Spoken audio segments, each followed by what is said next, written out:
ఈ రెండు విషయాల్లో కేసీఆర్ భవిష్యత్తు ఎట్లా ఉండబోతుంది, ఏం చేర్చబోతున్నారు? కేసీఆర్ గారిని ఫిక్స్ చేయడానికి ఏ రకమైన ఆధారాలు లేవు అక్కడ. ఆయన కూడా అటువంటి ప్రయత్నాలు ఏం చేయలేదు. బ్యారేజ్ అనే విషయంలో కేసీఆర్ది కాదు నిర్ణయం, అది వ్యాప్కోస్ నిర్ణయం. ఇసుక మీద కట్టిందో అవి మూడు నిలబడవు అని ఒక చర్చ ఉంది. ఏబిసిడి తెలుగునోడు ఇంగ్లీష్ మాట్లాడినట్టు. మేడిగడ్డ మీద అదే దుష్ప్రచారం చేస్తాడని నేను అనుకోవట్లేదు. ఎందుకంటే ఆయన తెలివైనోడు, ఆయనకు అర్థమైంది మేడిగడ్డ అవసరమైంది. ప్రాణాల ముందు ఈ పెనాల్టీలు, ఈ 100 కోట్లు ఇవన్నీ లెక్క కాదు.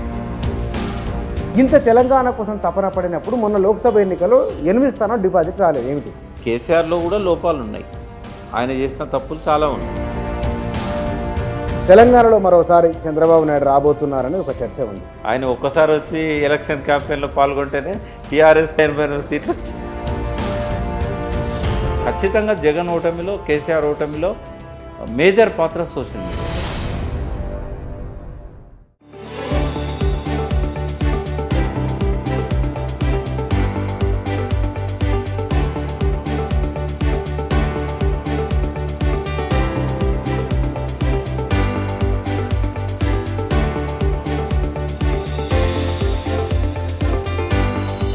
నమస్తే. తెలంగాణలో రాజకీయ పరిణామాలు చాలా వేగంగా జరుగుతున్నాయి.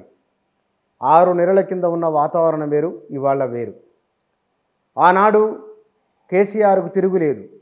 ఈరోజు కేసీఆర్ రాజకీయ భవిష్యత్తు ఎట్లా ఉండబోతున్నది అనే చర్చ జరుగుతున్నది. మరొక వైపున తెలుగుదేశం పార్టీ తెలంగాణలో రివైవ్ కాబోతున్నది అనే చర్చ కూడా బలంగా జరుగుతున్నది. రెండు సందర్భాలు, రెండు అంశాలు అత్యంత ప్రధానమైన విషయాలుగా కేసీఆర్ చుట్టూ ఉన్నాయి. అవి జ్యుడిషియల్ ఎంక్వైరీ. ఈ అన్ని విషయాల గురించి తెలంగాణలో రాజకీయం ఎట్లా ఉండబోతున్నది, కేసీఆర్ రాజకీయ భవిష్యత్తు ఎట్లా ఉండబోతున్నది, తదితర విషయాల గురించి తెలుసుకుందాం. మన దగ్గర రాజకీయ విశ్లేషకులు, తెలంగాణ చరిత్రను రికార్డు చేస్తున్న వారు వి ప్రకాష్ రావు గారు మన దగ్గర, వారితో మాట్లాడదాం. సార్ నమస్కారం. నమస్తే కూర్చోన్న. 6 నెలల కింద మనం మాట్లాడుకున్నది వేరు, ఇవాళ కనబడుతున్నది వేరు. కేసీఆర్ చుట్టూ, కేసీఆర్ ఎక్కడైనా సంచలనమే. ఆనాడు అధికారంలోకి రావడం ఒక సంచలనం, స్కీములు ఒక సంచలనం, ఇవాళ ఆయన చుట్టూ జరుగుతున్న జ్యుడిషియల్ ఎంక్వైరీ ఇది ఒక సంచలనం. అది విద్యుత్ రంగం, తో పాటుగా ఇరిగేషన్కి సంబంధించిన వాటిల్లో. అసలు ఈ రెండు విషయాల్లో కేసీఆర్ భవిష్యత్తు ఎట్లా ఉండబోతున్నది, ఏం చేర్చబోతున్నది వీళ్ళు? ఎంక్వైరీస్ అనేటివి రాజకీయ అవసరాల కోసం ఏర్పాటు చేసినాయి తప్ప ఇది ప్రజలకు ఉపయోగపడే ఎంక్వైరీలు కాదు. కొత్తగా దీని నుంచి ప్రభుత్వానికి తెలిసేది కానీ, తెలుసుకోగలిగేది కానీ, వాళ్ళు తేల్చేది కానీ ఏమీ లేదు. ఎందుకంటే కేసీఆర్ చట్టబద్ధంగా పరిపాలన చేశాడు. అందులో వాళ్ళు ఎంత ప్రయత్నం చేసినా కూడా అధికారుల నిర్లక్ష్యం కొంత, లేదా ఆ సంస్థ ఏదైతే కాళేశ్వరం కట్టిందో, రెండు వేరువేరుగా మాట్లాడుకుందాం. ఇప్పుడు పీసీ ఘోష్ కమిటీ ఏదైతుందో కాళేశ్వరం మీద న్యాయ విచారణ చేస్తున్నది. ఆయనకు ఎంక్వైరీ మొత్తం అయిపోయిన తర్వాత ఆయన ఫైండింగ్స్లలో తెలిసేది ఏంటంటే కొంత నిర్లక్ష్యం జరిగింది. O&M, ఆపరేషన్ అండ్ మెయింటెనెన్స్లో కొంత నిర్లక్ష్యం జరిగింది. దానిలో అధికారులది కొంత బాధ్యత ఉంటే ఏజెన్సీది కొంత బాధ్యత ఉన్నదని తెలుస్తుంది తప్ప కేసీఆర్ గారిని ఫిక్స్ చేయడానికి ఏ రకమైన ఆధారాలు లేవు అక్కడ. ఆయన కూడా అటువంటి ప్రయత్నాలు ఏం చేయలేదు. చట్టబద్ధంగా పరిపాలన చేశాడు. ఆయన పరిధిలో ఆయన ఉన్నాడు. ఆయన ఇంజనీరింగ్ వాళ్ళకి ఇవ్వాల్సినంత స్వేచ్ఛ వాళ్ళకి ఇచ్చాడు. ఆయన ఏంటంటే ఏ పాలకుడైనా కూడా ఆత్మహత్యలు జరుగుతున్నాయి, నీళ్లు లేక రైతులు ఇబ్బంది పడుతున్నారు, వీలైనంత తొందరగా పూర్తి చేయండి అని అడుగుతారు. సత్వరమే చేయాలని చెప్పేసి వాళ్ళకు ఆదేశాలు కూడా ఇస్తారు. దాని అర్థం ఏంటంటే అన్ని వైలేట్ చేయమని కాదు కదా.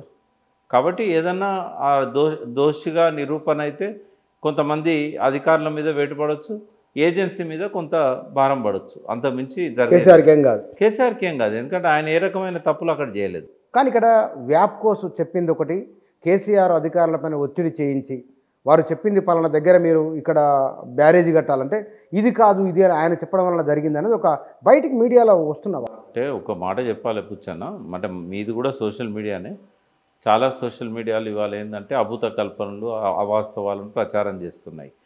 ఇప్పుడు మొన్న ఇంజనీర్లు కలిసిన రోజు అక్కడ వాళ్ళు ఇంకా బయటికే రాలేదు. దొంగ కేసీఆర్ ఆయన మేము చెప్పింది చేయలేదు అని వాళ్ళు అన్నట్టుగా దొంగ అనే వర్డ్ కూడా యూజ్ చేసి సోషల్ మీడియాలో ఎడింగ్ పెట్టారు. అంటే వాళ్ళు ఏం చెప్తారు? వాళ్ళు ఇచ్చిన రిపోర్టు మేము ఇవ్వలేదంటారా?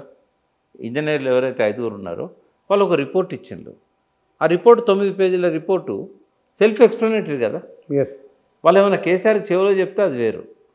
వాళ్ళు ఇచ్చింది రిటర్న్ రిపోర్ట్ 5 సంతకాలతోని. ఆ రిపోర్ట్లో ఏముందో అదే కదా వాళ్ళు చెప్పేది. కమిషన్ ముందర భిన్నంగా చెప్తారా? ఆ రిపోర్ట్ మన దగ్గర ఉంది కదా. కాబట్టి ఆ రిపోర్ట్లో ఏమున్నదో అది మీడియాలో చెప్పాలి. వాళ్ళు అక్కడ చెప్పింది కూడా అదే ఉంటుంది. లేదా ఏమన్నా ఉంటే వాళ్ళు బయటకు వచ్చేదాకా ఓపిక పట్టి వాళ్ళు ఏం చెప్పిందో తెలుసుకొని మైకులు పెట్టి దాన్ని టెలికాస్ట్ చేయాలి. ఈ సొంత కవిత్వం ఎందుకు మీడియాలల్లో? మీ మీడియా గురించి అనట్లేదు నేను. కొన్ని పని కట్టుకొని కేసీఆర్కు వ్యతిరేకంగా ప్రచారం చేసే వీడియోస్ ఏవైతే ఉన్నాయో, ఆ ఛానల్స్ ఏవైతే ఉన్నాయో వాళ్ళు ఇటువంటివన్నీ కూడా ప్రచారం చేస్తున్నారు. వాస్తవంగా అక్కడ బ్యారేజ్ అనే విషయంలో కేసీఆర్ది కాదు నిర్ణయం. అది వ్యాప్కోస్ నిర్ణయం. అది ఇంజనీర్ల కమిటీ. ఆ రిపోర్ట్లో 9 పేజీలలో 4 సార్లు రికమెండ్ చేశారు మేడిగడ్డ బ్యారేజ్ అని. అది ఇంజనీర్స్ రిపోర్ట్ చేసి దానిలో కూడా 4 దిక్కులో మెన్షన్ చేశారు మేడిగడ్డ దగ్గర బ్యారేజ్ కట్టాలని. కానీ ఇక్కడ కాంగ్రెస్ వాళ్ళు అసెంబ్లీ కేంద్రంగా చెప్పింది, బయట జరుగుతున్న చర్చ, ఇవాళ మాట్లాడుతున్నది కూడా తుమ్మిడేట దగ్గర చిన్న ఒక కాలువ కడితే కనుక 24/7 360 రోజులు నీళ్లు ఉంటాయి అక్కడ. వితౌట్ మనకు ఈ సింగిల్ ఎన్పి లేకుండా 70 కిలోమీటర్ పైప్ లైన్ అయిపోయింది, నీళ్ళు తీసుకొని రావచ్చు కదా, ఇప్పుడు పనికి రాకుండా అయిపోయినా ఒక ఆర్గ్యుమెంట్ ఎస్టాబ్లిష్ చేస్తున్నారు. అంటే వాస్తవంగా నీళ్ళ గురించి అవగాహన చాలా తక్కువ. నేను వాళ్ళ ప్రజల పట్ల వాళ్ళకున్న అభిమానం కావచ్చు, ప్రేమ కావచ్చు, ప్రజలు వాళ్ళని ఎన్నుకున్నారు, వాళ్ళు ఇలా అధికారంలో ఉన్నారు, వాళ్ళని నేనేం తప్పట్టట్లేదు. కానీ వాళ్ళకు అవగాహన ఏమీ ఉంది. ఇప్పుడు మాలాంటి వాళ్ళం కొన్ని వేల గంటలు ఇంజనీర్ దగ్గర కూర్చొని అవపోసన పడితే నాలెడ్జ్ వచ్చింది. అంత తేలిగ్గా రాదు ఇరిగేషన్ మీద నాలెడ్జ్ అనేది. ముందు అది నేర్చుకోవాలనే తపన కావాలి, ఆ పదజాలం పట్ల అలవాటు కావాలి. క్యూసెక్కులు టీఎంసీలను కనబడంగానే ఆ పేజీలు పక్క పడేస్తారు. అది అర్థం కాదు ఇక భాష. వీళ్ళకి ఎవరికి కూడా పరిజ్ఞానం లేదు. వాస్తవంగా కేసీఆర్ గారు 1 సంవత్సరం ఆలస్యంగా ఎందుకు పనులు మొదలుపెట్టారో తెలుసా? తుమ్మిడేట దగ్గర కట్టాలనే 1 ఇయర్ ఆలస్యం చేశాడు ఆయన. ఎందుకు అంటే అది ఆల్రెడీ రాజశేఖర రెడ్డి గారు కాంట్రాక్ట్స్ ఇచ్చాడు, కొన్ని పనులు అయినాయి, మనం మళ్ళీ వేరే కాడికి పోతే మళ్ళీ మొదలు పెట్టాలి, ఇదే అయితే బాగుండు అని చెప్పి చాలా తప్పించిండు. 2014 జూలైలో హరీష్ రావు గారు మహారాష్ట్ర పోగానే ఆడ కాంగ్రెస్ ప్రభుత్వం ఏం చెప్పిందంటే 6 నెలలు ఎన్నికలు అవుతున్నాయి, మనకు మహారాష్ట్రకు మధ్యలో 6 నెలల నుంచి 9 నెలల గ్యాప్ ఉంటుంది ఎలక్షన్కి. ఇప్పుడు నెక్స్ట్ మహారాష్ట్ర ఎలక్షన్స్ మొన్న అసెంబ్లీ అయిన తర్వాత పార్లమెంట్ అయినాయి కదా, ఇప్పుడు మహారాష్ట్ర అసెంబ్లీకి వస్తాయి అన్నట్టు. అంటే మన తర్వాత అసెంబ్లీకి లేటుగా అవుతాయి. అయితే మనం అధికారంలోకి రాగానే పోయిండు హరీష్ రావు. పోతే మాకు ఎలక్షన్ వస్తుంది, ప్రజలందరూ వ్యతిరేకిస్తున్నారు, అక్కడ ముంపుకు గురవుతారని, ఇప్పుడు మేము ఇయ్యము ఎలక్షన్ల ముందు, మళ్ళీ మేము అధికారంలోకి వస్తే ఆలోచిస్తామని చెప్పిండు. చెప్పినాక వచ్చిండు, అధికారం మారింది, బీజేపీలోకి పోయింది. పోయినాక కేసీఆర్ పోయాడు డైరెక్ట్. ఎప్పుడు? ఫిబ్రవరి 17 ఆయన బర్త్డే రోజు. విద్యాసాగరరావు గారు కూడా గవర్నర్ అయ్యండి. అడ్వాంటేజ్ తీసుకుందాము, విద్యాసాగరరావు గారితో అక్కడ ఉన్న ఉన్నాడు. ఆయన కూడా గోదావరి జలాల యాత్ర ఆయనే కదా. అయితే ఇది మనకు ఎట్లన్నా కలిసి వచ్చిన అవకాశం అని చెప్పి కేసీఆర్ఏ స్వయంగా పోయాడు. పోతే ఫడ్నవీస్ను రాజ్భవన్ పిలిపించిండు విద్యాసాగరరావు. ఆయన ఒకటే అన్నాడు, చూడు నేనైతే గోదావరి నీళ్ళను మీరు తీసుకుపోవడానికి వ్యతిరేకం కాదు, కానీ అక్కడ మీరు మమ్మల్ని ముంచి తీసుకుపోతానంటే నేను వ్యతిరేకం. మీరు 152లో 80% నేను ఒప్పుకోను. ఎందుకంటే దాని మీద ఉద్యమం చేస్తే నేను ఎమ్మెల్యే అయినా ముఖ్యమంత్రి అయినా నేను ఎట్లా ఒప్పుకుంటా? ఒప్పుకోను అని చెప్పిండు. 148కి అయితే నేను ఒప్పుకుంటా, తగ్గించుకోండి అన్నాడు. తగ్గించుకుంటే అది పనికిరాదు. ఇప్పుడు కూడా ఏం చేయడానికి లేదు రేవంత్ రెడ్డి. ఒకవేళ వాళ్ళు 152కు ఒప్పుకున్నా కూడా, ఒకవేళ ఏదన్నా పైనుంచి మోడీతో ఒత్తిడి తెప్పించో ఇంకోటి చేసో రేపు కాంగ్రెస్ గవర్నమెంట్ వచ్చి ఒప్పుకున్నా కూడా అదొక టిపికల్ ఏరియా అన్నట్టు. ఎట్లా అంటే వి షేప్లో ఆడ బ్యారేజ్ కట్టాలి. వి షేప్లో స్క్యూ పద్ధతి అంటారు. అది టెక్నికల్గా సాధ్యం కాదు. అది ఇండియాలో ఎక్కడ లేదు. అది ప్రపంచంలో ఎక్కడ లేని కాళేశ్వరం కట్టినప్పుడు ఇండియాలో ఎక్కడ లేని ఇవి ఎందుకు కట్టలేరు? కట్టచ్చు, కానీ దానివల్ల వచ్చే లాభం కంటే చాలా నష్టం ఎక్కువ. ఉదాహరణకి ఫస్ట్ ఎన్విరాన్మెంట్ క్లియరెన్స్ రావాలంటే 10-15 ఏళ్ళు పడుతుంది. ఎందుకంటే డైరెక్ట్గా వీళ్ళు ఏదైతే బ్యారేజ్ అక్కడ కడతారో ఆ బ్యారేజ్ కట్టాలంటే చాప్రాల్ వన్యమృగ సంరక్షణ కేంద్రం యొక్క ల్యాండ్ తీసుకోవాలి. అదంత ఈజీగా అయ్యే పని కాదు. రిజర్వ్ ఫారెస్ట్ అందులో శాంక్చురీ ఉంది. అది ఢిల్లీ చుట్టూ చక్కర్లు కొట్టాలి తప్ప వాళ్ళు ఇయ్యరు. అది తీయకుండా ఆడ బ్యారేజ్ కట్టలేరు. నియర్ బై ఉంది అది అనుకోనే అది వేన్గంగా నది దాకుంది, నది ఒడ్డు దాకుంది. ఆ ఒడ్డున బ్యారేజ్ కట్టాలంటే కొంత స్థలం కావాలి, అభయారణ్యం మునుగుతుంది, అడవి మునుగుతుంది, అక్కడ కొంత వాళ్ళంతా ఉండాలి. ఇంకోటి ఏంటంటే అక్కడ నది పక్కన నది కాబట్టి ఆడ కొన్ని జలచరాలు ఇవన్నీ కూడా ఉభయచరాలు బతుకుతున్నాయి. అవన్నీ కూడా అందులో పార్ట్ అభయారణ్యంలో, వాటిని వదులుకోవడానికి వాళ్ళు సిద్ధంగా ఉండరు. రెండవది ఇప్పుడు ఇవాళ ఉన్న పరిస్థితుల్లో అక్కడ బ్యారేజ్ కట్టడం వల్ల మనకు వచ్చే నీళ్ళు హార్డ్లీ 44 TMC. ఆ 44 TMCల కోసం ఆడ బ్యారేజ్ కట్టి ఆ 44 TMCలను ఎక్కడ నింపుతాయి? కాళేశ్వరం యొక్క రిక్వైర్మెంట్ ఎంత ఉన్నది ఇప్పుడు? అంటే ఇమ్మీడియట్ వైబిలిటీ కాదు, వైబిలిటీ కాదని కేంద్ర ప్రభుత్వమే చెప్పింది కదా. మరి ఇప్పుడు కాంగ్రెస్ వాళ్ళు పోతామని చెప్తున్నారు కదా. అబద్ధాలు. వాళ్ళు పోనీ ప్రయత్నం చేయని కానీ ఉపయోగం లేదు, కట్టలేరు. First point. నెక్స్ట్ మన మేడిగడ్డకు వద్దాం, అయిపోయింది తేల్చి పడేసారు. రెండింటి వల్ల చెప్తున్నాను. ఒక టెక్నికల్గా సాధ్యం కాదు, రెండవది 44 TMCల కంటే ఎక్కువ నీళ్ళని తీసుకుపోవడానికి ఫీజిబిలిటీ లేదు. పై రాష్ట్రాల వాటా వాళ్ళు వాడుకున్నట్టయితే మనం 44 TMCలు దొరుకుతాయి. ఆ 44 TMCలకు కూడా ఇంకో లిఫ్ట్ పెట్టాలి అక్కడ నుంచి మళ్ళీ 4 ఫీట్లు తగ్గింది కదా. కాలువ లెవెల్ 152 ఉన్నాయి, నీళ్ళ లెవెల్ 148లో ఉంటుంది, మళ్ళీ 4 ఫీట్ల లిఫ్ట్ పెట్టాలి. ఇంత చేసి 48 TMCలు ఏం చేసుకుంటాం మనం? 44 TMCలు ఇది సరిపోవు మనకు అన్నప్పుడు. ఒకవేళ మేడిగడ్డనైతే కనుక ఆ బ్యారేజీలు నిలబడేటట్లేదు, అక్కడ గోదావరిలో 250 మీటర్ల లోతున ఇసుక ఉన్నది, అంత లోతు తవ్వలేదు వీళ్ళు, ఇసుక మీద కట్టినరు, అవి 3 నిలబడవు అని ఒక చర్చ ఉంది. అదే ఇప్పుడు ఎంత అపరిపక్వత అంటే ఏబిసిడి తెలియనోడు ఇంగ్లీష్ మాట్లాడినట్టున్నది. ఎట్లుంటుంది ఏబిసిడి తెలియనోడు ఇంగ్లీష్ మాట్లాడితే? బ్యారేజీలు ఇసుకలనే కడతారు, డ్యామ్లేమో రాక్ మీద కడతారు, బ్యారేజీలు ఇసుకలనే కడతారు. అయితే దానికి ఒక టెక్నాలజీ వాడతారు, ఆ సీకెంట్ పైల్ అని, షీట్ పైల్ అని. అయితే ఇప్పుడు ఫస్ట్ అది పనికిరాదా అని తేల్చాల్సింది ఎవరు? రేవంత్ రెడ్డి కాదు, ఇక్కడ ఉన్న మంత్రులు కాదు, ఎవరు కాదు, ఇంజనీర్లు తేల్చాలి. ఏ ఇంజనీర్లు కూడా పనికిరాదని చెప్పలేదు ఇప్పటిదాకా. డ్యామ్ సేఫ్టీ అధికారులు కూడా ఏమన్నారంటే మేము గ్యారంటీ ఇవ్వలేము అన్నారు. అది కూడా పేపర్లో చూసినా నేను. అంటే దేనికి గ్యారంటీ ఇవ్వగలుగుతారు? రేవంత్ రెడ్డి ప్రాణాలకు గ్యారంటీ ఉందా? కేసీఆర్ ప్రాణాలకు గ్యారంటీ ఉందా? నీకు గ్యారంటీ ఉందా? నాకు గ్యారంటీ ఉందా? ప్రపంచంలో దేనికి గ్యారంటీ ఉండదు. ఇప్పుడు మహోధృతంగా వచ్చే గోదావరి నది, అది దాని కోపం వచ్చిందంటే పోలవరం కానీ పైన ఉన్న శ్రీరామ్ సాగర్ కానీ ఏది మిగలదు, అంత ఉధృతంగా వచ్చేది అది. అంటే మనం ఏం చేస్తామంటే ఇప్పుడు ప్రపంచంలో ఉన్న బ్యారేజీలు, వాటి పద్ధతులు, వాటిని ఆధారంగా చేసుకొని 400-500 సంవత్సరాల యొక్క టెక్నికల్ స్టడీసు, తర్వాత నీటి ప్రవాహాలు, వాతావరణము, మారుతున్న పరిణామాలు, ఇవన్నీ దృష్టిలో పెట్టుకొని కడతారు. 206 పియర్స్లల్లో 3 పియర్స్లల్లో ప్రాబ్లం వచ్చింది. ఎన్నో బ్లాకులు ఉన్నాయి 206 పియర్స్లలో, ఒక్క బ్లాక్లో ప్రాబ్లం వచ్చింది. మరి మిగతా అన్నీ మంచిగానే ఉన్నాయి కదా, వాటికి ఏం కాలే కదా. వాస్తవంగా అక్కడ జరిగింది ఏంటంటే ఏజెన్సీ వాళ్ళది పొరపాటు ఉంది. ఎందుకు ఉంది అంటే కోవిడ్ టైంలో వాళ్ళు పోవాల్సి ఉండే, కోవిడ్ టైంలో వాళ్ళు పోలేదు. ఇప్పుడు 2019 జూన్ 21 నాడు మేడిగడ్డను ఆవిష్కరించారు 3 ముఖ్యమంత్రులు, జగన్, ఫడ్నవీస్ అండ్ కేసీఆర్ గారు. జూన్ 21, 2019. ఆ తర్వాత 2020 మార్చి 23 నుంచి ఫుల్ కోవిడ్ వచ్చింది. ఈ మేడిగడ్డ దగ్గర 19, 20, 21 పియర్స్ కంటే ముందు మీరు ఫోటోలలో కూడా కనబడుతుంది ఒక కాఫర్ డ్యాము అవశేషాలు, ఆ సీకెంట్ పైల్స్ అని ఏదైతే అన్నారో అవి కనబడతాయి మనకు ఆ స్ట్రక్చర్స్. అక్కడ ఏమైందంటే ఈ షీట్ పైల్స్ పెడతారు ఇది కాపర్ డ్యామ్లో భాగంగా వరదను ఆపడానికి, అవి అట్లాగే ఉండిపోయినాయి. మిగతా అంతా కొట్టుకపోయింది వరదలో. వాళ్ళకి ఏమైందంటే జూన్ 21 నాడు ఆవిష్కరణ జరిగింది, అప్పటికే గోదావరిలో వరద స్టార్ట్ అయింది. ఆ టైంలో తీయడానికి కుదరలేదు. తర్వాత తీద్దాం అనుకునేసరికి కోవిడ్ వచ్చింది. అది కాపర్ డ్యామ్ అంటే అది ఒక 1/2 కిలోమీటర్ ఉంటుంది దగ్గర. అంటే నీళ్లు ఎంతైతే ఆపాలనో అంతవరకు కడతారు అది మేడిగడ్డ కట్టినప్పుడు.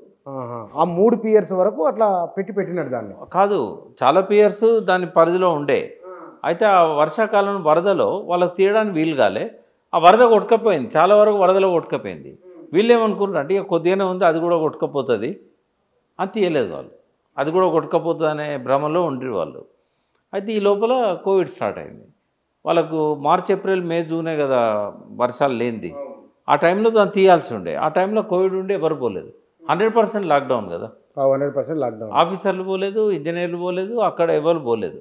పోకపోయేసరికి అది అట్లే ఉండిపోయింది. ఆ తర్వాత వర్షాకాలం మళ్ళీ స్టార్ట్ అయింది. అయితే ఒక్కొక్కసారి ఆ ఫ్లడ్కి ఇంతెత్తు ఎగిరి పైన పడతాయి అన్నట్టు వాటర్. ఇది అడ్డం ఉన్నది కదా, ఆ వరద ఉధృతికి ఎగిరి పడతాయి. పడ్డప్పుడు అక్కడ బాగా తాడ్చేటంత లోతు పొక్కబడ్డది. ఆ సీకెంట్ పాయిల్స్ ఏవైతే వాళ్ళు చేశారో వాటి కిందికి వెళ్ళి కూడా ఎరోజన్ అయింది. అట్లా నష్టమైంది తప్ప ఆ స్ట్రక్చర్ తప్పని, ఇంజనీర్ల లోపం ఉందని ఇవన్నీ ఏది మేడిగడ్డ బ్యారేజ్కి వచ్చిన ప్రమాదం అయితే ఏం లేదు. మేడిగడ్డకు లేదు, సుందిళ్ళకు లేదు, అన్నారంకు లేదు. ఈ లాస్ట్ 5-6 ఇయర్స్లో కూడా, అంటే ఇప్పుడు 2019 జూన్ 21 నుంచి ఇప్పుడు జూన్ 2024లో ఉన్నాం మనం. అంటే ఖచ్చితంగా 5 సంవత్సరాలు గడిచిపోయింది. ఈ 5 సంవత్సరాల్లో అన్నారం కానీ సుందిళ్ళకు కానీ చిన్న చిన్న సీపేజీలు ఎక్కడైనా ఉంటాయి. అవి అబ్నార్మల్గానైతే వాటికి డ్యామేజ్ ఏం జరగలేదు. ఇక్కడ కూడా మేడిగడ్డలో ఈ 19, 20, 21 తప్ప వేరే ఎక్కడ కూడా డ్యామేజ్ జరగలేదు. కాబట్టి అది పనికిరాదు అని ఎవరన్నా అంటే వాళ్ళ అవగాహన లోపం అని నవ్వుకోవాలి తప్ప వాళ్ళ విఘ్నతకు వదిలేయాలి. కానీ చంద్రశేఖర్ అయ్యర్ కమిటీ వాళ్ళు చెప్పింది కూడా ఏంటంటే దీన్ని నిర్వహణ లోపాలు ఉన్నాయి ఒకటి. ఇది మొత్తానికే దీనిపైన వాళ్ళు 2-3 రకాల పరీక్షలు చేశారు. భూభౌతిక శాస్త్రవేత్తలు భూమి లోపల దాన్ని ఎట్లా ఉన్నాయి, పొరలు ఎట్లా ఉందని స్టడీ చేస్తే కూడా ఇది సరైనది కాదు ఏమో అనే అనుమానాన్ని కూడా వ్యక్తం చేస్తారు. అనుమానాలు ఎవరికైనా ఉండొచ్చు, బట్ నిర్ధారించలేరు వాళ్ళు. అట్లే కడతారు అవి. అన్ని దిక్కులు అట్లే కట్టిండ్లు, అన్ని దిక్కులు ఆగినాయి. ఇక్కడ ఎందుకు పోతుంది? ఆ ఒక్క పొరపాటు జరిగింది కాబట్టి నిర్వహణ లోపం అనేది కరెక్ట్. అది మరి ఇంత సంచలనాత్మకమైన అంశాలు ఎందుకు మారుతున్నాయి? ఎందుకు ఇంత చర్చనీయాంశాలు అవుతున్నాయి? మన మీడియా ఎట్లుందంటే గద్దెగిరిందంటే ఎద్దెగిరింది అంటారు. ఆ కథనాలను చూసి ప్రజలు కూడా తొందరగా నిర్ణయాలకు వస్తారు. ఈ భూమి మీద అంటే నేను ఒక 30-40 దేశాలు తిరిగినా, కానీ తెలంగాణలో ఉన్నంత ఆగం ఎక్కడుండదు. ఆ చదువుకున్న వాళ్ళు అట్లే ఉంది, చదువుకున్న వాళ్ళు అట్లే ఉంది, రాజకీయ నాయకులలో అట్లే ఉంది. ఎమోషనల్ పీపుల్ అన్నట్టు ఇక్కడ తొందర నిర్ణయాలకు వస్తారు. విచక్షణ ఉండదు, తొందర నిర్ణయాలకు వస్తారు, తొందరగా ఎమోషన్ అవుతారు. అట్లా ఎమోషన్ అయ్యే 1200 మంది చచ్చిపోయింది. ఈ ఎమోషన్ అనేది తెలంగాణ రక్తంలో ఉంది. ఆ ఎమోషన్తోనే తొందరపడి నిర్ణయాలకు వస్తారు, తొందరపడి ఏదో నిర్ధారణలకు వస్తారు. సరే, వాళ్ళు ఆ సంయమనం పాటించాలని కోరుకోవడం తప్ప నేను చేయగలిగింది ఏం లేదు. చాలా మామూలు విషయాలుగా వీటిని కొట్టేస్తున్నారు. మామూలు విషయాలు కూర్చొని అవి కావాలని చెప్పి రాజకీయ దురుద్దేశంతో బురద జల్లేవాడు ఒకడు. ఇంకొకడు ఎవడంటే మహాకవి శ్రీశ్రీ రాసిన మహాప్రస్థానంలో అత్యంత చిన్న పోయం 6 వర్షాల్లో 6 వాక్యాల్లో ఉంటుంది. నిప్పులు చెరుక్కుంటూ నింగికి నేను ఎగిరిపోతే నిబిడాశ్చర్యంతో వీరే, నెత్తురు కక్కుకుంటూ నేలకునే రాలిపోతే నిర్దాక్షిణ్యంగా వీరే. ఇది మన మీడియా తంతు. మీడియానే కాదు, కొంతమంది మేధావులు కావచ్చు, కొంతమంది రాజకీయ నాయకులు కావచ్చు, కొంతమంది తెలంగాణ ఉద్యమకారులు కావచ్చు, అందరి లోపల ఉన్న సంస్కృతి అదే. చైనాలో విప్లవం వచ్చిన తర్వాత ఒక సంస్కృతి విప్లవం అనేది వచ్చింది. అది ఇక్కడ జరగాల్సి ఉండే. అందుకే ఇవాళ చైనా అడ్వాన్స్ అయింది అంటే ఓ కల్చరల్ రెవల్యూషన్ వచ్చింది. అది కొన్ని తరాలను ప్రభావితం చేసింది. ఇక్కడ తెలంగాణ ఉద్యమం వచ్చిన తర్వాత ఆ ఉద్యమ స్ఫూర్తితోనే ఒక సాంస్కృతిక విప్లవం అనేది ఇక్కడ రావాల్సి ఉండే. అది రాలేదు. అంటే ఏం రావాల్సింది, ఏం చేయాల్సింది అంటే అప్పుడు రాజకీయ పార్టీగా మలిచినా కూడా ఈ ఉద్యమకారుల పట్ల ఒక దృష్టి పెట్టి ఉద్యమ స్ఫూర్తిని తెలంగాణ అభివృద్ధి లోపల భాగం చేయాల్సి ఉండే. అది జరగలేదు. అది జరగకపోవడం వల్ల ఈ రకమైన సైడ్ ఎఫెక్ట్స్ అన్నీ ఆ ఉద్యమకారుల్లో కావచ్చు, లేకుంటే రాజకీయ నాయకుల్లో కావచ్చు, ఇక్కడున్న సమస్త జనావళి లోపల ఆ కొరత అయితే ఉంది, ఆ లోపం అయితే ఉంది. ఒక అద్భుతమైన మహావకాశం కేసీఆర్ గారికి వచ్చింది, కానీ ఆయన దాన్ని ఉపయోగించుకోలేదు. ఆ కల్చరల్ ట్రాన్స్ఫర్మేషన్కి ఆయన ఏ రకమైన ప్రయత్నం కూడా చేయలేదు, చేయాలని కూడా అనుకోలేదు. అందువల్ల ఈ వెలితి ఇంకొక తరం వరకు కూడా మనల్ని వెంటాడుతూనే ఉంటుంది. ఈ ఎమోషన్స్ ఇట్లే ఉంటాయి. ఈ చీలుడి అంటే బైన్సులుడి అనే కల్చర్ ఉంటుంది, ఈ ఆగం ఉంటుంది. ఇవన్నీ భరించుకుంటేనే మనం ఈ శేష జీవితం గడపాల్సి ఉన్నది. తప్పదు. కోపం వాళ్ళకి ఏమన్నా అంటే ఇప్పుడు చూడ ఎన్ని కామెంట్లు వస్తాయో కింద పెడితేనే ఉంటారు, బట్టినే ఆగమవుతారు. తెలియక కూడా ఇప్పుడు నీళ్ళ గురించి ఓనమాలు తెలియని వాళ్ళు కూడా కేసీఆర్ మీద ఎందుకు భజన చేస్తూనే ఉంటారు. నేను కేసీఆర్ భజన చేయట్లేదు. మేడిగడ్డ అనేది చెడ్డది కాదు, అదే జీవధార, అదే ప్రాణధార తెలంగాణకు. నీకు ఇష్టం ఉన్నా లేకున్నా మన బతుకు మేడిగడ్డ మీదనే ఆధారపడింది. రాజకీయం కోసం, పార్లమెంట్లో ఎన్నికల కోసం రేవంత్ రెడ్డి దాన్నంతా కూడా ఒక రాజకీయ ఇష్యూగా మలిచిండు. కానీ ఆయన సక్సెస్ అయ్యిండు.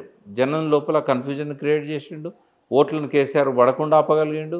ఆయన పర్పస్ సర్వ్ అయింది. ఇక ముందు కూడా మళ్ళా మేడిగడ్డ మీద అదే దుష్ప్రచారం చేస్తాడని నేను అనుకోవట్లేదు. ఎందుకంటే ఆయన తెలివైనవాడు, ఆయనకు అర్థమైంది మేడిగడ్డ అవసరమైందో, అందుకే మేడిగడ్డని రిపేర్ చేస్తున్నాడు.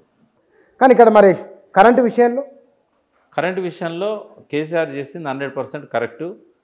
ఈ నరసింహారెడ్డి గారి కమిషన్ ఏదైతే జ్యుడిషియరీ కమిషన్ ఉందో, బుచ్చన్న, తెలంగాణ ఉద్యమంలో నరసింహారెడ్డి గారి పాత్ర చాలా గొప్పది. ఒక సందర్భంలో శ్రీకృష్ణ కమిటీకి సంబంధించి ఆయన చీకటి అధ్యాయాన్ని బయటపెట్టడంలో ఆయన పాత్రను చిరస్థాయిగా చరిత్రలో ప్రజలు గుర్తుపెట్టుకుంటారు, తిరుగులేదని. వ్యక్తిగతంగా కూడా ఆయన అంటే నాకు చాలా గౌరవం. ఆయన కూడా వరంగల్ జిల్లానే, మాతో పాటు బార్లో అడ్వకేట్గా పనిచేసిన వ్యక్తే.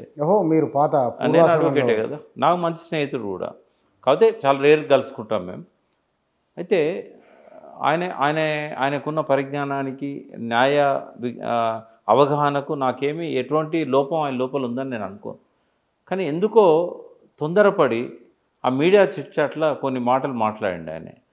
అది ఆ స్థాయిలో ఉన్న వ్యక్తి మాట్లాడాల్సిందైతే కాదు. ఒక జ్యుడిషియరీ ఎంక్వైరీ జరుపుకుంటూ కేసీఆర్ వైపు నుంచి ఇంకా తన సమాధానం రాకముందే, అధికారులు కూడా పూర్తి వివరాలు అందించకముందే ఆయన కొద్దిగా అతిగా మాట్లాడడం అయితే జరిగింది. అది చేయకుండా ఉండాల్సింది. పీసీ ఘోష్ గారు కూడా మీడియాతో మాట్లాడుతూ కొన్ని అన్నాడు, బట్ ఆయన కొద్ది హద్దుల్లో ఉండి మాట్లాడాడు. ఆయన ఏమీ తప్పు పట్టలేదు. దీనివల్ల ఏం జరుగుతుంది తెలుసా, అధికారులు వాస్తవాలు చెప్పడానికి భయపడతారు. ఎందుకంటే జడ్జి యొక్క ఆలోచనలు బయటకు వచ్చేసినాయి. ఎప్పుడైతే బయటకు వచ్చినాయో వాటికి భిన్నంగా మాట్లాడడానికి ఎవరు సాహసించరు. కేసీఆర్ ఎందుకు దిగిపోమన్నాడు? మీ అభిప్రాయాలు మీరు బయటపెట్టారు, బయట పెట్టకూడదు. జడ్జి తన జడ్జిమెంట్లో మాత్రమే రాయాలి, కానీ బయట పెట్టకూడదు. ఆయన కొన్ని మాటలు వదిలిండు. అవి ఆయన స్థాయిలో ఒక న్యాయ నిర్ణేతగా, నిర్ణయాధికారిగా వదలకుండా ఉండాల్సింది. మనసులో ఏమని అనుకోని, ఆయన మనసులో అనుకున్న వాటికి ఇబ్బంది ఏం లేదు. ఎందుకంటే ఆయన ముందు ఆయన కూడా అందరు అధికారులంతా వాళ్ళ విషయాలన్నీ చెప్పేదాకా ఆయన కూడా అవగాహన ఉండదు కదా. అవగాహన లేనప్పుడు ఏదన్నా ఆయన ఒపీనియన్ ఫామ్ చేసుకుంటే చేసుకొనియండి, కానీ బయట పెట్టద్దు అది. ఇవన్నీ పెట్టిన తర్వాత వాస్తవాలు విచారించి జడ్జి గారు చేసేది ఏంది, ఇష్యూస్ను ఫ్రేమ్ చేస్తాడు. వీళ్ళు చెప్పేది నిజమా, వాళ్ళు చెప్పేది నిజమా, సాక్ష్యాధారాలతో సహా ఆయన వాటిని బయట పెడతాడు. జడ్జిమెంట్లో రాస్తాడు ఆయన, ఎవరు తప్పు అనేది రాస్తాడు. అప్పటిదాకా ఓపిక పట్టాలి. తొందరపడడేమో అని అనిపించింది. దాన్ని కేసీఆర్ గారు ఉపయోగించుకొని నువ్వు ఈ రకంగా మాట్లాడడం అనేది, అది విచారణ అధికారిగా నీకు తగదు. అది ఇప్పుడు ఇంకా ఇంత బయటకు వచ్చినావు కాబట్టి అవసరం లేదు, నీకు మా మీద వ్యతిరేకత ఉన్నదనేది నీ మాటల ద్వారా స్పష్టమైంది, కాబట్టి నువ్వు దీనికి పనికిరావు, దిగిపో అని చెప్పాడు. కానీ మామూలుగా కాదు, చాలా అంటే మా పదప్రయోగము శుతిమెత్తగానే ఉన్నట్టున్నది, కానీ దురదృష్టకరం, ఆవేదన కలిగించింది. మీరు దిగిపోండి తక్షణము అని చెప్పడం అనేది మరి లేఖలో కూడా ప్రతి పాయింట్ను తీసుకొని మాట్లాడారు. కానీ దాని పట్ల వెనువెంటనే ఒక కౌంటర్ కూడా వచ్చింది. ₹3.90 మీరు ఛత్తీస్గఢ్కి వెళ్ళి కరెంటు తెచ్చుకుంటామన్నారు పర్ యూనిట్, కానీ ఇది సుమారుగా ₹6 వరకు వెళ్ళింది. నెంబర్ 1. నెంబర్ 2, మీరు ట్రాన్స్మిషన్ కారిడార్కు అడ్వాన్స్ బుక్ చేసుకున్నారు, అది కరెంటు రాలేదు, తెచ్చుకోలేదు. అయినప్పటికీ సుమారుగా ₹290 కోట్ల పెనాల్టీ కట్టవలసి వచ్చింది. అనుకున్న దానికంటే అదనంగా ₹4,000 కోట్ల బర్డెన్ తెలంగాణ ప్రజలపైన పడింది అనేది. అంటే ఇవన్నీ చాలా సహజమైన విషయాలు చిన్న. బర్డెన్ అనేది పడడానికి అనేక కారణాలు ఉంటాయి. ఇప్పుడు కేసీఆర్ గారి లేఖలోనే ఇప్పుడు మీరు అడిగిన 3టికి సమాధానాలు ఉన్నాయి. వాటి మీద మళ్ళీ నేను చెప్పాల్సిన అవసరం లేదు. అయితే అనుకున్నట్టు జరగదు ఎప్పుడు కూడా. ఇప్పుడు పోలవరం ఉంది, పోలవరం ఎన్ని రోజుల్లో పూర్తి చేస్తామన్నది కేంద్ర ప్రభుత్వం. ఇప్పుడు 10 ఏళ్ళు అయిందా? ఎంత నష్టం జరుగుతుంది దాని మీద? పడుతుంది, బర్డెన్ పడుతుంది, కొన్నిసార్లు తప్పవు. దానికి ఏంటంటే ముఖ్యమంత్రిని తప్పు పట్టడం కరెక్ట్ కాదు. పరిస్థితులను అర్థం చేసుకొని ఇది ఉద్దేశపూర్వకంగా జరగలేదు, పరిస్థితుల కారణంగా జరిగిందనేది జడ్జి గారు అర్థం చేసుకుంటారు. బట్ అప్పటిదాకా ఆయన ఓపిక పట్టాలి, ఇవన్నీ విచారించాలి, పరిశీలించాలి. ఛత్తీస్గఢ్ ఏం చెప్పింది, వీళ్ళు ఏం చేసిండ్రు, ఎందుకు మళ్ళీ వేరేది దాని దిక్కు నుంచి పవర్ తీసుకోవాల్సి వచ్చింది, నేషనల్ గ్రిడ్ ఎందుకు ఆలస్యం జరిగింది, ఆనాడున్న అత్యవసర పరిస్థితి ఏంది, ఇట్లాంటివన్నీ విచారించిన తర్వాత ఇప్పుడు డబ్బు ఎంతైనా సంపాదించుకోగలుగుతాం, ప్రాణాలు పోతే తిరిగి తేగలుగుతామా? అప్పుడున్న పరిస్థితి ఏంది? వారానికి 10 మంది చచ్చిపోతున్నారు రైతులు. వాళ్ళని కాపాడాలని కదా తెలంగాణ ఉద్యమంలో కేసీఆర్ వచ్చిందే రైతులను కాపాడడానికి. ఆత్మహత్యల మీద మేము మాట్లాడిందే ఆయనను ప్రభావితం చేసింది. కాబట్టి ప్రాణాల ముందు ఈ పెనాల్టీలు, ఈ 100 కోట్లు ఇవన్నీ లెక్క కాదు. మనుషులను కాపాడుకోవాలనేది కేసీఆర్ గారు బాగా నంబర్ 1 ప్రయారిటీగా పెట్టుకున్నారు. ఆయన లోపల 0.001% కూడా తప్పున్నదని నేను అనుకోవట్లేదు. ఎందుకంటే ఆ రోజు ఆయన చేసిన పనులన్నీ నేను వాచ్ చేశాను. కరెంటు కోసం ఆయన పడ్డ తపనను వాచ్ చేశాను. కిరణ్ కుమార్ రెడ్డి తీగల మీద బట్టలు ఆరేసుకోవాలన్న దాన్ని తప్పు అని నిరూపించడం కోసం 6 నెలల పవర్ని తీసుకొచ్చిన కేసీఆర్ గారి ఆ వేగాన్ని కూడా నేను అర్థం చేసుకున్నాను. ఇలా కడుపు నిండాక అందరు బాగానే మాట్లాడతారు, కానీ ఆ రోజు నిద్రల కరెంటు పోతే ఉలిక్కిపడి లేచి బయట గాలికి తిరిగిన పరిస్థితులు, ఊపుకుందామన్నా కూడా విసనకర లేని పరిస్థితులు. అంటే చిన్న చిన్న పిల్లలు కూడా సరిగా నిద్రపోలేని పరిస్థితులు. ఓ పంకా తిరగదు, ఓ ఏసీ పని చేయదు, ఎన్ని అవస్థలు పడ్డాం. మనది ఇది సిటీలో ఉన్న అర్బన్ ఇవాళ మేధావులు అనుకుంటారు. మరి ఊళ్ళల్లో పరిస్థితి ఏంది? రాత్రి 2 గంటలకు పోయి వాడు స్విచ్ చేయడానికి పోయి పాము గుట్టి చచ్చిపోవడం, కరెంట్ షాక్తో చచ్చిపోవడం ఎన్ని జరిగినాయి ఇట్లా. ఇవన్నీ కూడా కేసీఆర్ను బాగా కలిసివేసినాయి. ఎంతైనా పర్వాలేదు, డబ్బు పోయినా మంచిదే, మనం 24 గంటలు కరెంట్ ఇచ్చే వైపుగా మన ఆలోచనలు ఉండాలని ఆలోచించిండు తప్ప ఇదంతా ఆయన ఆలోచించలేదు. పెనాల్టీలు పడతాయి, లేట్ అయింది, మనం రాసిన అగ్రిమెంట్కు భిన్నంగా ఇక్కడి నుంచి తెచ్చుకుంటున్నాం. ఇంకోటి గవర్నమెంట్ నుంచి కదా కొన్నది, అందులో ఏమన్నా ఆయనకి ఇంటికి డబ్బులు వస్తాయా? ఏమైనా కిక్ బ్యాక్లు వస్తాయా? ప్రైవేట్ దగ్గర కొంటే డబ్బులు వస్తాయి. అగ్రిమెంట్లో ఒకటి రాసుకొని మళ్ళీ ఇంకోటి కొనుక్కుంటే వాళ్ళకి ఏదో ఒక రకమైన మెహర్బానీ మన రాజశేఖర రెడ్డి గారి పీరియడ్లో జరిగినట్టుగా కిక్ బ్యాక్స్ అనేవాడు, క్విడ్ ప్రోకో. ఇక్కడ రావు కదా, గవర్నమెంట్ టు గవర్నమెంట్ ట్రాన్సాక్షన్ కదా. బిహెచ్ఏఎల్ అనేది పబ్లిక్ దానికి సంబంధించింది అది. మరి వాళ్ళల్లో ఏమైనా క్విడ్ ప్రోకో అవకాశం ఉంటుందా? బిహెచ్ఏఎల్ ఇంజనీర్లు వచ్చి కేసీఆర్ ఇంట్లో డబ్బులో బంగారం ఇస్తారా? అంటే ఎప్పుడైనా ప్రభుత్వాల దగ్గర నుంచి కొన్న దాని మీద అనుమానాలే అవసరం లేదు. ఎక్కడికి పోతుంది డబ్బు? ప్రభుత్వాలకే పోతుంది, ఒక ప్రభుత్వం నుంచి ఇంకో ప్రభుత్వానికి. అందులో అవినీతి ఉన్నదని ఎవరైనా అనుకుంటే అది తప్పది. అయితే ఆలస్యం జరగడానికి కారణం ఏంది? ఎందుకు ఇటు నుంచి కొనాల్సింది అటు నుంచి కొన్నారు? ఈ విషయాలన్నిటి మీద ఆల్రెడీ కేసీఆర్ గారు ఇచ్చారు. అది పేపర్లలో మొత్తం టెక్స్ట్ అంతా పబ్లిష్ అయింది. ఇవి నెట్లో కూడా దొరుకుతుంది, ఆయన రాసిన లెటర్ తెలుగులో కావాలంటే తెలుగులో దొరుకుతుంది. ప్రతి ప్రశ్నకు సమాధానం ప్రయత్నం చేసింది. మరి ఈ 2 సందర్భాలు, ఒకటి ఇరిగేషన్, 2 పవర్ సెక్టార్, ఈ రెండింటి మీద జ్యుడిషియల్ ఎంక్వైరీ జరుగుతున్నది. మీరు చెప్తున్నది ఆనాడు కేసీఆర్ కనుక ఆ స్థానంలో మీరంటే వేరే వాళ్ళు చేయలేరు అనే అర్థం కూడా దాంట్లో స్ఫురిస్తూ ఉన్నది. 100%. ఇంత తెలంగాణ కోసం తపన పడినప్పుడు మొన్న లోక్సభ ఎన్నికల్లో 8 స్థానాలు డిపాజిట్ రాలేదు, ఏమిటి? అంటే ప్రజల్లో వచ్చిన మార్పు అది. ప్రజలలో కేసీఆర్ గురించి కానీ, కేసీఆర్ కుటుంబం గురించి కానీ ఎక్కడ కూడా అభివృద్ధి మీద చర్చ జరగలేదు కూర్చొని. తెలంగాణ అభివృద్ధి మీదనే ప్రజలు ఓట్లేస్తే 90% ఓట్లు కేసీఆర్కే పడతాయి. వాళ్ళు ఏంటంటే, నేను ఎన్నోసార్లు చెప్పినా మళ్ళీ చెప్తున్నా, ప్రజల ఆలోచనలు ఎట్లుంటాయంటే సూర్యుని చూపెడితే ఎల్లు చూస్తారు. నేను అందుకే సంస్కృతి విప్లవం రావాల్సి ఉండే అని చెప్పింది. ప్రజలను తప్పబడుతున్నా అని చాలామంది కోపాలు వస్తాయి, కానీ కేసీఆర్లో కూడా లోపాలు ఉన్నాయి, ఆయన చేసిన తప్పులు చాలా ఉన్నాయి. వాటినే ప్రధానం చేశారు. కేసీఆర్ మనకేమి ఇచ్చిండు ముఖ్యమంత్రిగా? అంతకుముందు తెలంగాణ ఎట్లుండే ఇప్పుడు ఎట్లుంది అని అంటే మాత్రం కేసీఆర్కే ఓడిపడేది. కానీ కేసీఆర్ కొడుకు, కేసీఆర్ బిడ్డ మీద కేసులు, ఆమె జైల్లో ఉండడము, కేసీఆర్ అహంకారం అట, కేసీఆర్ ఎవరిని కలవడట, ఇవన్నీ పైచేయి సాధించినాయి. అంటే సూర్యుని చూపెడితే ఏళ్ళను చూసిందంటే గదే. నీ కేసీఆర్ ఏ బట్టలు వేసుకుంటే నీకెందుకు?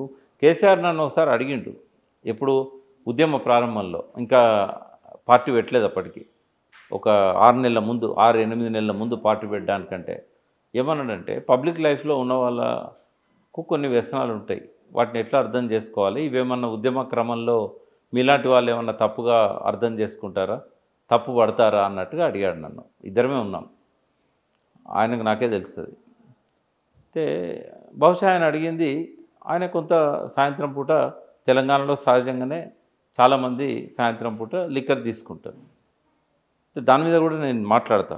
ఇది లిక్కర్ తీసుకుంటా అంటే ఆయన ఎట్లా తీసుకుంటాడు అనేది కూడా చెప్పాల్సి ఉంటుంది. అయితే ఇది కూడా పెద్ద చర్చనే.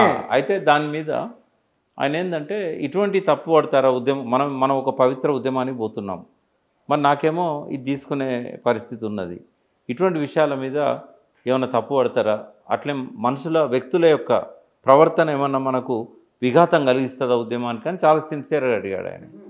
నేనేమన్నా అంటే ఆయన కవి కదా, కేసీఆర్ గారు ఎంఏ తెలుగు, మంచి పండితుడు, కవి. ఆయనకు పోయిటిక్గా చెప్పినా నేను, సార్ దీనికి సమాధానం నేను కాళోజీ కవిత ద్వారా చెప్తాను అంటే చెప్పు అన్నాడు. ఒకసారి శ్రీశ్రీ గురించి కాళోజీని ఒక విలేకరు ప్రశ్నించాడు. శ్రీశ్రీ బాగా తాగుతాడట కదా, శ్రీశ్రీకి చాలా అవలక్షణాలు ఉన్నాయట కదా అంటే కాళోజీ ఏం రాసిండంటే, నువ్వు రాసిన కవితలు పరిమళాలు గుబాలిస్తుంటే నువ్వు తాగి పారేసిన సీసాల కంపు నాకెందుకు అన్నాడు సార్. అంటే మీ లోపల ఉన్న పొటెన్షియాలిటీ, తెలంగాణకు పనికొచ్చే మీ మేధో సంపత్తి, మీ వాక్చాతుర్యము, మీ నాయకత్వ ప్రతిభ, వీటి ముందట అవన్నీ ఎవరు పట్టించుకుంటారు, వాటి అవసరం మాకేంది చెప్పాం.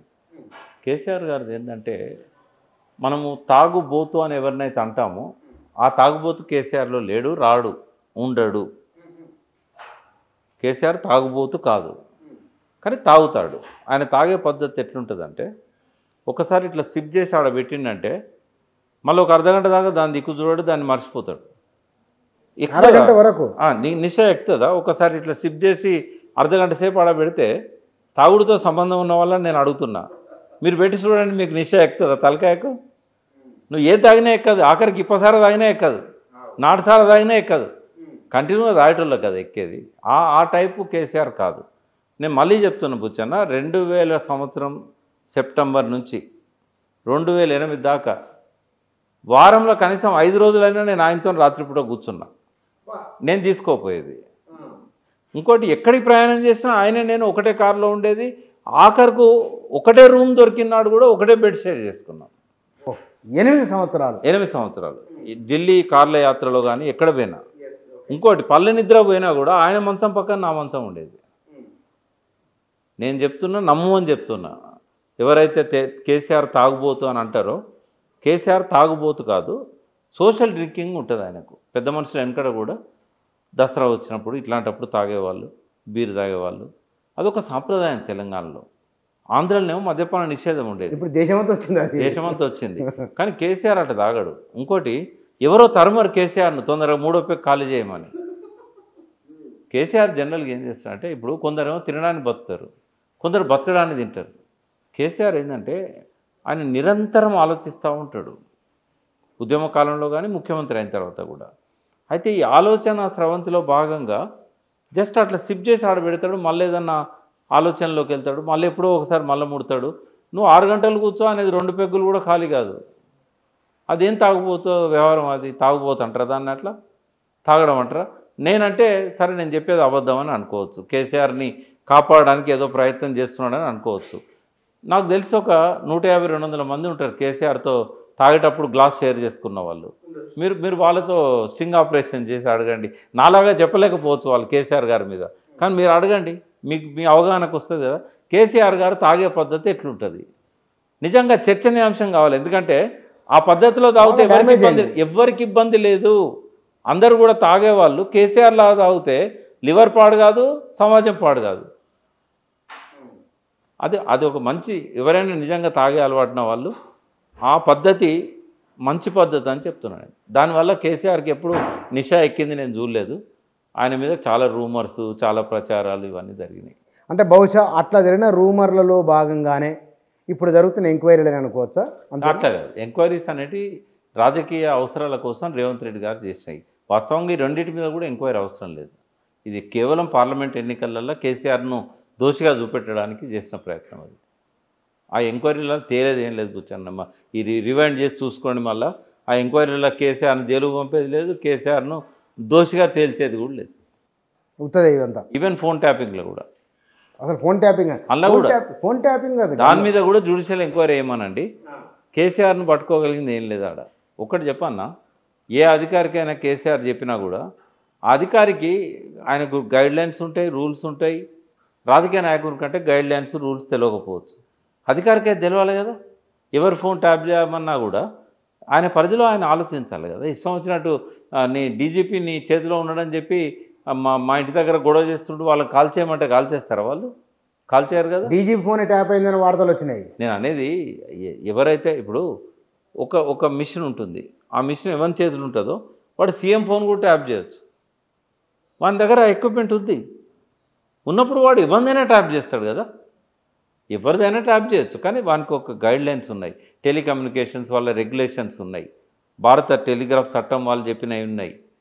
ఇంకోటి హోమ్ సెక్రటరీ పర్మిషన్ తీసుకోవాలి. ఇవన్నీ మళ్ళీ లేకపోతే వానికే కదా ఉద్యోగానికి ముప్పు వచ్చేది. ఇప్పుడు ఎవరికి నష్టం అవుతుంది? ఎవరైతే చేసినలో ఈ పనులు వాళ్ళు జైలుకు పోతారు. కేసీఆర్ చేయమన్నాడు అంటే సాక్ష్యం ఏది? ఇప్పుడు ప్రకాష్ చంపు అన్నాడు అని నీ మీద హత్యారోపణ వచ్చింది. ప్రకాష్ చంపు అన్నాడు అంటే కోర్టు నమ్ముతుందా? ఎప్పుడు అన్నాడు? ఎవరి ముందు అన్నాడు? నీ ఫోన్లో చెప్పిండా? రికార్డు చేసినావా? ఎవరన్నా సాక్ష్యం ఉన్నారా? ఇవన్నీ కేసీఆర్ చెప్పంగా ఏమన్నా సాక్ష్యం ఉన్నదా? కాబట్టి కేసీఆర్కి ఏం కాదు, ఒక ముఖ్యమంత్రిగా లా అండ్ ఆర్డర్ విషయంలో ముఖ్యమంత్రి దగ్గర లా అండ్ ఆర్డర్ ఉంటుంది కాబట్టి నేరాన్ని నిరోధించే క్రమంలో భాగంగా సమాచారం నియమని అడుగుతారు. కేసీఆర్ గారు కూడా దాని మీద వివరణ ఇచ్చారు, మీడియాలో కూడా ఇచ్చారు. ఆయనే ఎప్పుడు కూడా ఆయన అందులో బలయ్యేది ఏం లేదు, ఆయన బద్ది అయ్యేది కూడా ఏం లేదు. ఇవాళ మొత్తం పొయిటిక్గా మాట్లాడుతున్నాను. అంటే నేను అనేది ఏంటంటే వాస్తవాలు ఇవి. నేను అడ్వకేట్ని కదా కూర్చొని, అందరిలాగా నోరు జారాల్సిన అవసరం నాకు లేదు. అడ్వకేట్ని కాబట్టి కేసీఆర్ని ఫిక్స్ చేయడానికి మూడిట్లో కూడా ఎక్కడ ఏం లేదు. అధికారులకు వస్తుంది, అది ఎక్కడైనా అధికారులకు వస్తుంది. అధికారులు పనిచేసే అవకాశం ఉంది మూడిట్లో ఎక్కడ దగ్గర డెఫినెట్గా ఉంటుంది. ఇప్పుడు ఓఎండ్ఎం అక్కడ కాళేశ్వరంలో తప్పు పడతారు, కాకపోతే కోవిడ్ ఉన్నది కాబట్టి ఎక్స్క్యూజ్ చేస్తే చేయొచ్చు. ఎందుకంటే కోవిడ్ టైంలో 100% లాక్డౌన్, రాత్రి మోడ్ డిక్లేర్ చేశాడు. ప్రధానమంత్రి బాధ్యుడు అవుతాడు ఒకవేళ అదేమన్నా జరిగితే. అల్టిమేట్గా మళ్ళీ కాళేశ్వరంలో కాపర్ డ్యామ్ ఎందుకు చేయలేదంటే ఎల్ఎన్టీ వాళ్ళు 100% లాక్డౌన్ ఇచ్చారు కాబట్టి మేము పోలేదంటారు. దానికి ఎవరు కారణం అంటే మోడీ కారణం. వాళ్ళకు కూడా అవకాశం ఇవ్వలే కదా. కాబట్టి ఇక్కడ న్యాయ విచారణలో భాగంగా నరసింహారెడ్డి గారి ఆ మీడియా చిట్ చాట్ అనేది జరగకుండా ఉండాల్సింది, జరిగింది కాబట్టి కేసీఆర్ గారు ప్రతిస్పందించారు. కానీ కేసీఆర్ గారు ఈ టైంలో అంత ఘాటుగా ప్రతిస్పందించడంలో రెండు ప్రయోజనాలు ఉంటాయి. ఒకటేమో క్యాడర్కు ఉత్సాహం వస్తుంది, రెండోదేమో ప్రతిపక్షాలకు మళ్ళొక వెపన్ దొరికింది. చూసినావా, అహంకారం తగ్గలేదు, తెల్లారే బట్టి అన్నాడు. అంటే ప్లస్ ఉంది, మైనస్ ఉంది. అలా న్యాయ వ్యవస్థ పైన నమ్మకం లేదా మీకు అని. ఒకటి, ఈ 3.5-4 కోట్ల మంది తెలంగాణ ప్రజల్లో ఏ మాట ఎప్పుడు వాడాలి, ఎంత హై పిచ్లో వాడాలి, కేసీఆర్ గారికి తెలిసినంతగా మరో వ్యక్తికి తెలియదు. ఆయన ఏం మాట్లాడినా ఉద్దేశపూర్వకంగా ఆచితూచి ఆ పదాల యొక్క తీవ్రత అనేది ఉంటుంది. ఆయన పార్టీని మళ్ళొక్కసారి లేపడం కోసం ఆ జ్యుడిషియరీ కమిషన్ మీద అంత తీవ్రంగా ఇప్పటివరకు భారతదేశంలో ఏ ఒక్క వ్యక్తి సాహసించలేదు. ఎందుకు అంటే నరసింహారెడ్డి గారు చేసిన తప్పు ఏ జడ్జి చేయలేదు. దొరికిండు కాబట్టి దాన్ని ఆడుకుంటున్నాడు ఆయన. అసలు పదప్రయోగం కూడా ఒక్కొక్క వర్డింగ్లో ఎండింగ్కి వచ్చేవరకల్లా ఒక ఇష్యూ, దాని ఎస్టాబ్లిష్మెంట్, ముగింపు. తప్పు పట్టేది ఎవరు లేరు కేసీఆర్ను. ఎందుకంటే ఆడ ఆయన మాట్లాడాల్సింది లేకుండా అని అంటారు ఎవరైనా. అది మొదటి లైన్తోనే మీరు విచారణకు అనర్హులు, ఎందుకంటే మీరు ముందే మీ అభిప్రాయాన్ని చెప్పకూడదు, మీరు దురుద్దేశంతో ఉన్నారు చెప్పకూడదు అని వారు ఎస్టాబ్లిష్ చేసుకుంటారు దాంట్లో. అంటే ఇప్పుడు ఒకవేళ నరసింహారెడ్డి గారి శ్రేయస్సు కోరి నేను కూడా చెప్తున్నా, ఇంత దూరం విషయం వచ్చిన తర్వాత తన వాలంటరీగా స్వచ్ఛందంగా తప్పుకోవాలి. ఆయనకున్న గొప్పతనానికి అది మరొక మణిహారంలో ఒక భాగం అవుతుంది అన్నట్టు. ఇప్పుడు ఇంత కేసీఆర్ లాంటి వాడు అంత ఘాటుగా పదజాలం వాడిన తర్వాత ఇంకా అతను కొనసాగించడంలో అర్థం లేదు. అతను తప్పుకోవడం అనేది ఆయనకు మంచిది, కేసీఆర్కు మంచిది, ఆయన మీద ఉన్న గౌరవాన్ని పెంచుతుంది, చెప్పాలి ఆయన. కానీ ఎందుకు అంత అనవలసి వచ్చింది? సాధారణంగా అలాంటి వాళ్ళు బయటకు అన్నారు, ఈయన అసలే అన్నాడు. ఎందుకంటే మనం ప్రీవియస్ చూసుకుంటూ వచ్చినాం కదా, ఏమై ఉండవచ్చు, ఏదో ఒక భావన. ఎవరైనా మామూలు మానవులే, ఎంత మహాప్రభులు చక్రవర్తులైనా మానవులే కదా. మీడియా మాయ, మైకులు పెట్టగానే అందరు మాట్లాడుతున్నారు. జడ్జీలు కూడా దానికి మినహాయింపు కాదని నరసింహారెడ్డి గారు రుజువు చేశారు.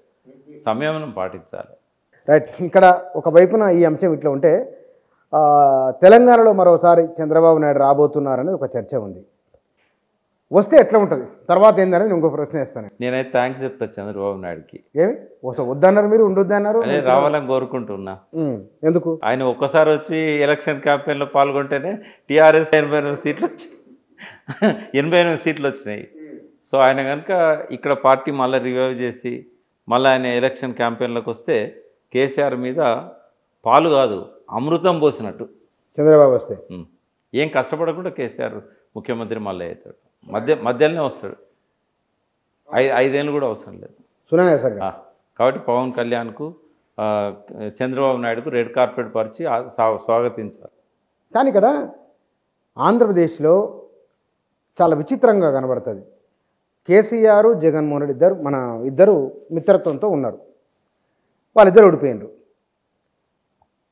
పవన్ కళ్యాణ్ చంద్రబాబు నాయుడు బీజేపీ కూటమి కట్టి పోటీ చేసిండ్రు.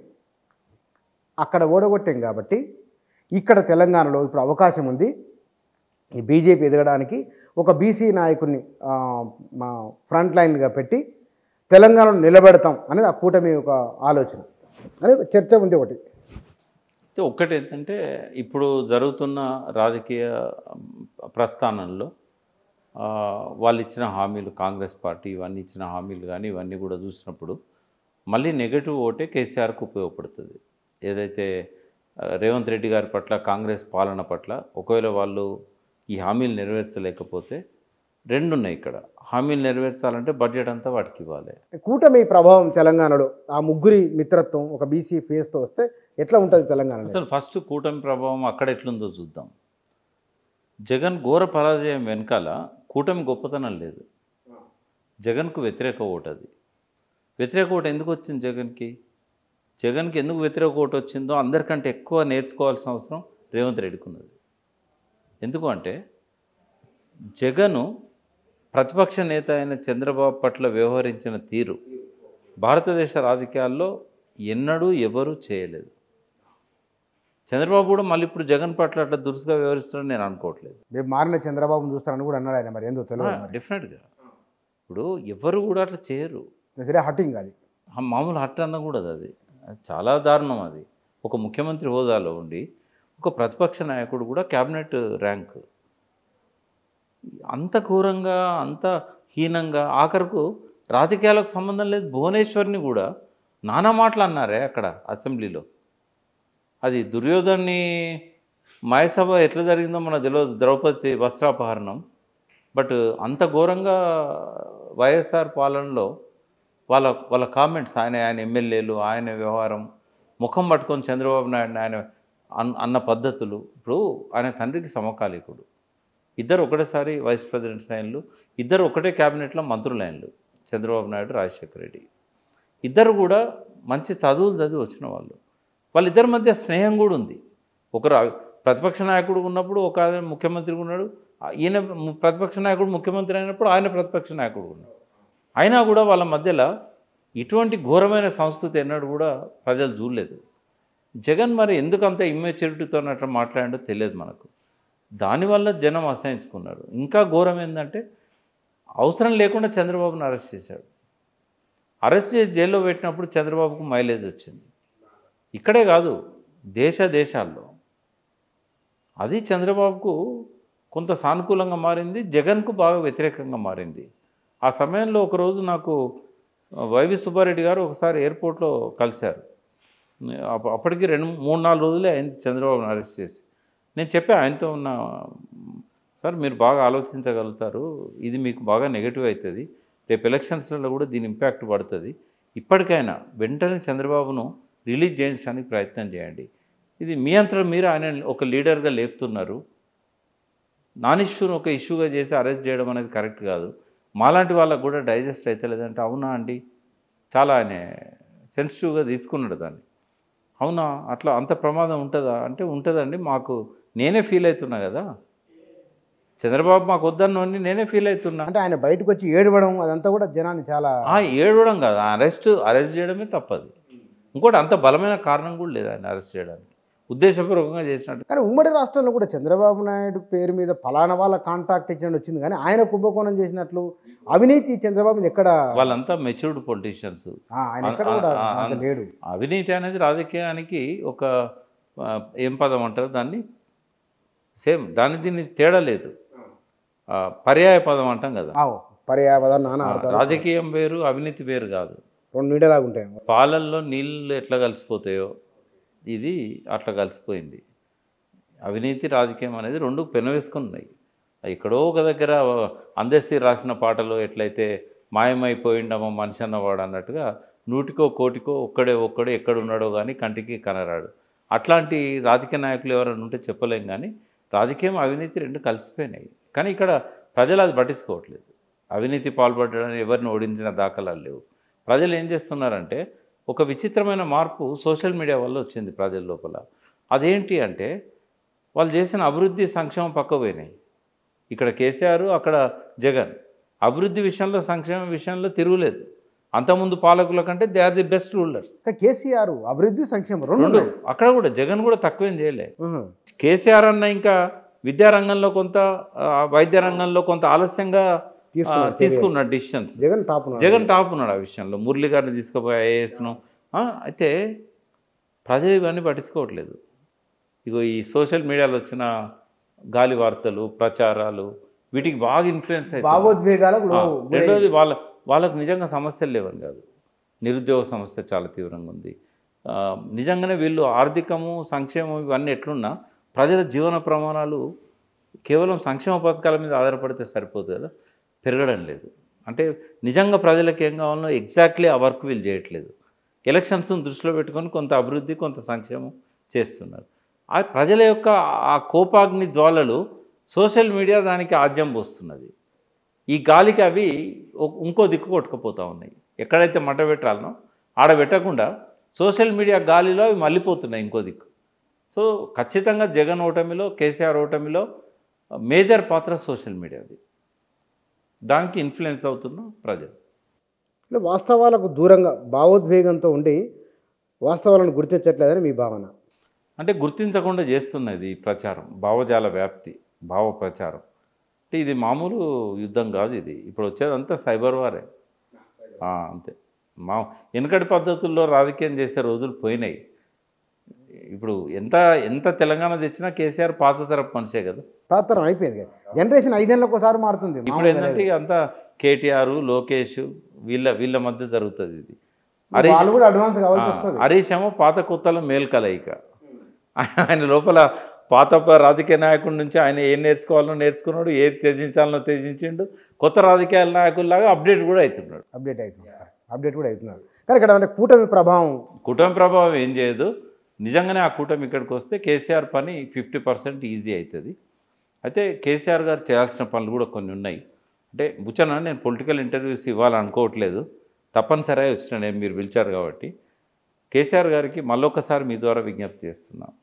ఒకటి, ఆయనే ఎంత గొప్పోడైనా, ఇప్పుడు హిట్లర్ కూడా తనకు తను కాల్చుకొని చచ్చిపోయాడు. రియలైజ్ కావాల్సిన డే ఒకటి వస్తుంది ప్రతి ఒక్కరి జీవితంలో. ఆయన చాలా పెద్ద పొలిటీషియను, అందులో తెలంగాణ తెచ్చిండు. ఆయనకు సలహాలు ఇవ్వాల్సిన అవసరం కూడా లేదు వాస్తవంగా. కానీ ఒక్కటి ఆయనే పరిగణలోకి తీసుకోవాలి, తాను ఏం తప్పులు చేసిండో ఆయనకే తెలుసు. పరిపాలనలో ఎట్లున్నా ప్రజల విషయంలో, ఉద్యమకారుల విషయంలో, తనతో సన్నిహితంగా తిరిగిన వాళ్ళ విషయంలో నేను మీడియా ద్వారా చెప్పాల్సిన అవసరం లేదు, ఆయనకు స్పష్టంగా తెలుసు. వాళ్ళని పిలుచుకొని మళ్ళీ దాన్ని పాసిఫై చేయాలి. అయిందేదో అయిపోయింది. ఆనాడున్న ఒత్తిళ్ళ వల్ల, ఆనాడున్న పని ఒత్తిడి వల్ల నేను మీకు గౌరవం ఇవ్వలేకపోయినా, మిమ్మల్ని పిలవలేకపోయినా, ఎంతోమంది సాక్రిఫైస్ చేసిన వాళ్ళు ఆయనకు తెలుసు. మళ్ళొకసారి రివైవ్ చేసుకోవాలి. ఆవేశంతోనో ఇంకో దాంతోనో కొంతమంది ఆయన వదిలిపెట్టిపోయినలు, కొంతమంది ముందే పోయినలు, కొంతమంది తర్వాత పోయినలు. మళ్ళొకసారి పిలుచుకుంటే తప్పేం లేదు కదా.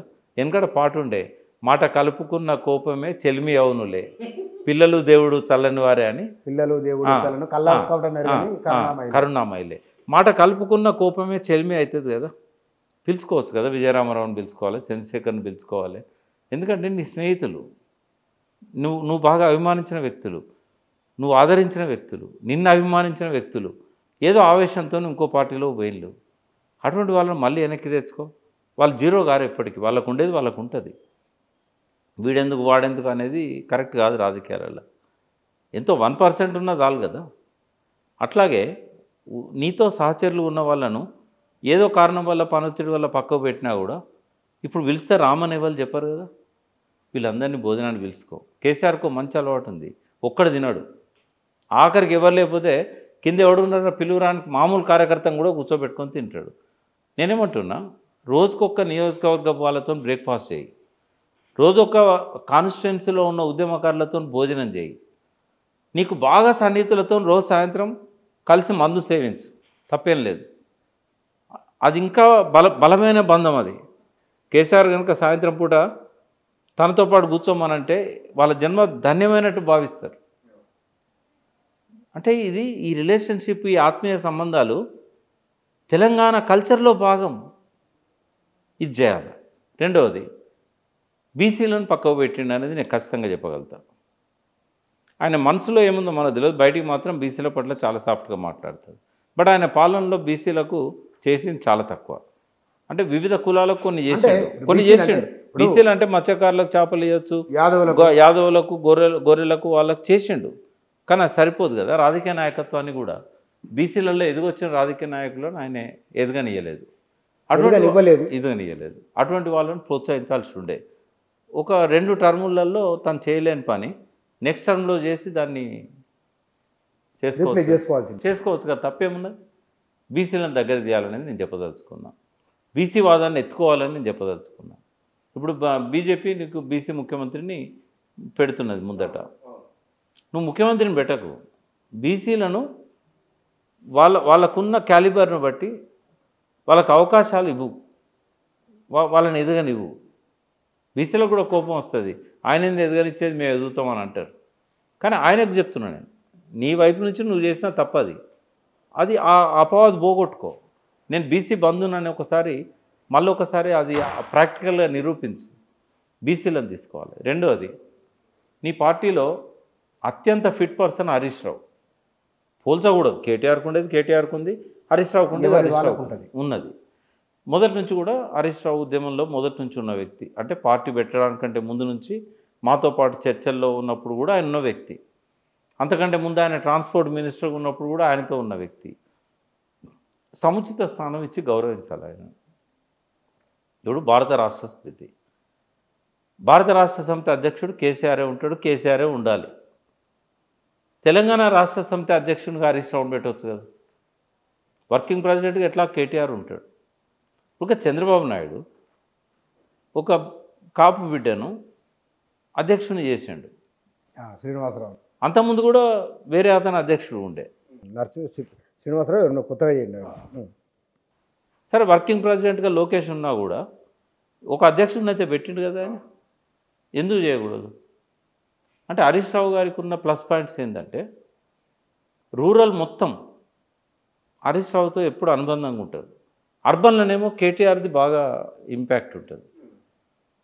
ఇప్పుడు ఈ కేసీఆర్ రథానికి ఆయన రథసారథి, ఈ రెండు కూడా 2 గుర్రాలు, వల్పడ దాపడ. ఈ రెండింటిని కూడా సమాన స్థాయిలో పెడితేనే ఆ బండి సవ్యంగా నడుస్తుంది. చెయ్యి, ఆయనను అధ్యక్షుని చేసి కేటీఆర్ని వర్కింగ్ ప్రెసిడెంట్ కంటిన్యూ చేయి. కేటీఆర్ని ఎందుకు అధ్యక్షునిగా ఉండకూడదు అంటున్నా అంటే, కేసీఆర్ జాతీయ అధ్యక్షుడు ఉన్నప్పుడు మళ్ళీ ఆయన కొడుకే నా అధ్యక్షుడు అనే ఒక భావన వస్తుంది అని, కానీ వేరే రకంగా ఆయనను తక్కువ చేయడం కానీ, ఆయనకు టాలెంట్ లేదని కానీ, చాలా రాష్ట్రాలల్లో కేటీఆర్ లాంటి ఒక ఐటీ మినిస్టర్, ఒక ఇండస్ట్రీ మినిస్టర్ మాకుంటే బాగుండు అని పక్కనున్న ఆంధ్రతో సహా అనుకున్న సందర్భాలు ఉన్నాయి. ఎంతోమంది మీడియాలో కూడా చెప్పారు.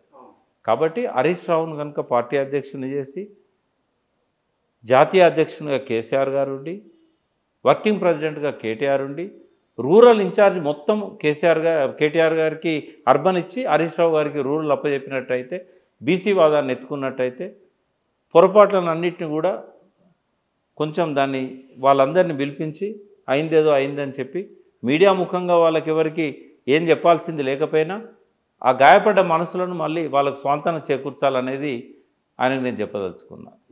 జరుగుతూ ఉంటాయి, కానీ ఇది కొండంత బలాన్ని ఇస్తుంది కేసీఆర్కి. కానీ ఈసారి ఈ ఇంటర్వ్యూలో మీరు ఒకే ఒక్క పదం మినహా ఈ మొత్తం ఇంటర్వ్యూలలో కేసీఆర్కి ఒక బుల్లెట్ ప్రూఫ్ లాగా మాట్లాడింది మీరు. అంటే మీరు ఈ మధ్య ఏమన్నా కలుసుకున్నారా? నెంబర్ 1.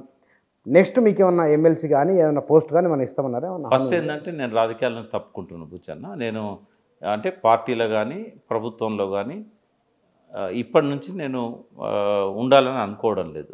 నెక్స్ట్ ఒక 3-4 ఇయర్స్ అయితే నేను ఏం రాజకీయాలలో జోక్యం చేసుకోదలుచుకోలేదు.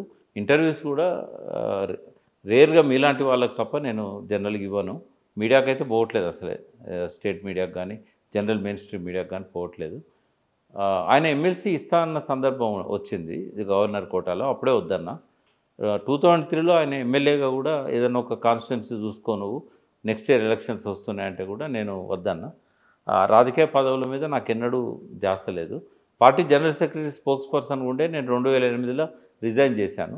మళ్ళీ ఏనాడు ఇది తీసుకోలేదు. ఇది కూడా ఏంటంటే వాటర్ రిసోర్సెస్ నాకు ఇంట్రెస్ట్ కాబట్టి, ఆయన అడిగిండు కాబట్టి ఏదైనా ఒకటి యాక్సెప్ట్ చేస్తే బాగుంటుంది కదా అంటే తీసుకున్నా. ఇప్పుడు నేను నా టైంను ఈ రాజకీయాల కోసం నేను పెట్టాలనుకోవడం లేదు.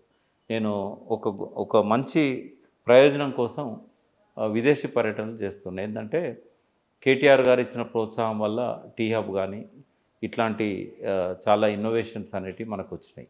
దాదాపు 1200 ఆవిష్కరణలు జరిగినాయి తెలంగాణలో.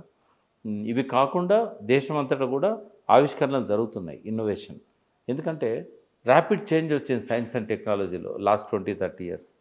దానివల్ల ఈ స్మార్ట్ ఫోన్ వచ్చినాక కానీ, ఇంటర్నెట్ ఇవన్నీ పెరిగినాక, గూగుల్ వచ్చినాక, యూట్యూబ్ వచ్చినాక, అయితే ఈ ఆవిష్కరణలను మన దగ్గర తయారైన వాటిని మన దగ్గరనే పెట్టుకుంటే లాభం లేదు.